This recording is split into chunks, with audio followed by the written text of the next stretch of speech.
اب انسان سوچتا ہے کہ اپنے والدین کے لیے ان کی مرنے کے بعد کیا خدمت کر سکتا ہے۔ ایک صحابی رسول اللہ صلی اللہ علیہ وسلم کی خدمت اقدس میں حاضر ہوئے اور عرض کرنے لگے، یا رسول اللہ، میرے والدین دنیا سے جا چکے ہیں، کیا اب بھی والدین کے حقوق ہیں جو مجھے ان کے مرنے کے بعد ادا کرنے ہیں؟ رسول اللہ صلی اللہ علیہ وسلم نے ارشاد فرمایا کہ ہاں 5 حقوق ہیں۔ اس کو غور سے سنیے، یہ ہم میں سے ہر ایک کو یاد ہونی چاہیے۔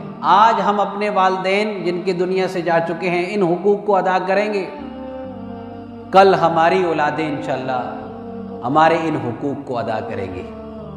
تو آپ نے ارشاد فرمایا کہ سب سے پہلا حق الصلاۃ علیہما، ان کے لیے رحمت کی دعا کرتے رہنا۔ پہلا حق والدین کا جو دنیا سے جا چکے ہیں، الصلاۃ علیہما، ان کے لیے رحمت کی دعا کرنا۔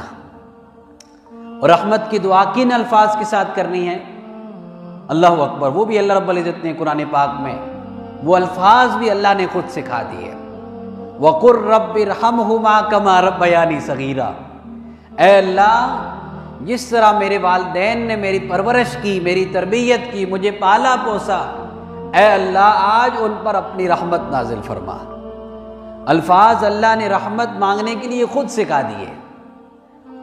اور دوسری بات، دوسرا حق رسول اللہ صلی اللہ علیہ وسلم نے بیان فرمایا، وَالْإِسْتِغْفَارُ لَهُمَا، ان کے لیے استغفار کرتے رہنا، ان کے لیے مغفرت مانگتے رہنا۔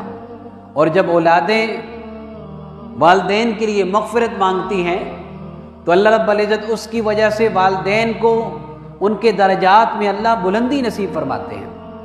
حدیث مبارکہ میں آتا ہے، ان اللہ یرفع الدرجہ للعبد الصالح فی الجنہ فیقول ان لی ھذا، اللہ رب العزت کسی نیک بندے کے اس کے درجات کو اللہ جنت میں اس کو بلند کرتے ہیں۔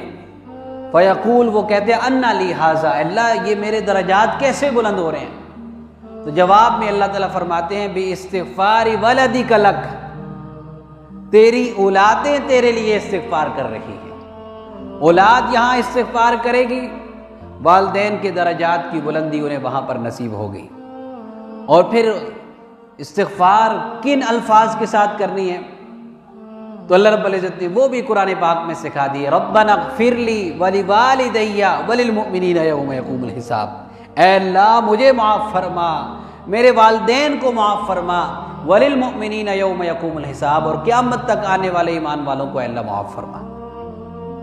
اب سب ایمان والوں میں والدین بھی شامل تھے، لیکن اللہ نے خاص طور پر ان کو ذکر کیا کہ جب استغفار اور مغفرت جب مانگنی ہے تو والدین کے لیے خاص طور پر مانگنی ہے۔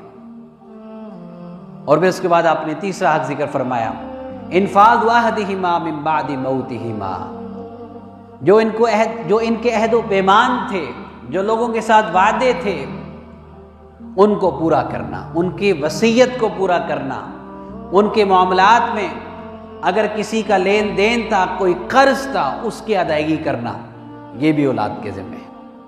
اور اس کے بعد آپ نے چوتھا حق ذکر فرمایا، وَصِلَةُ الرَّحِمِ الَّتِي لَا تُوصَلُ إِلَّا بِهِمَا، جو والدین کے ذریعے سے رشتے بنتے ہیں، چچا ہے، ماموں ہے، پھوپھی ہے، خالہ ہیں، ان سب رشتوں کا احترام کرنا اور ان کی عزت کرنا، یہ بھی اولاد کے ذمہ ہے کہ والدین دنیا سے چلے جائیں تو ان سے جو رشتے جڑتے ہیں ان کا احترام بھی ویسے ہی کرنا ہے جس طرح والدین کا احترام کرتے ہیں۔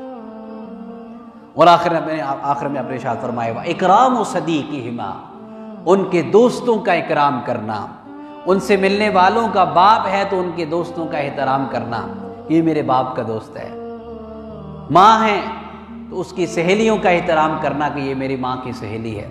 یہ 5 حق رسول اللہ صلی اللہ علیہ وسلم نے بیان فرمائے۔ ایک ان کے لیے رحمت کی دعا کرنا، اور دوسرا ان کے لیے استغفار کرتے رہنا، اور تیسرا ان کے عہد و پیمان کو پورا کرنا، اور چوتھا ان کے جو رشتہ دار ہیں، ان سے جو رشتے بنتے ہیں، جڑتے ہیں، ان رشتوں کا احترام اور ان کا اکرام اور ان کی عزت کرنا، اور 5واں ان کے جو دوست ہیں ان کا احترام کرنا۔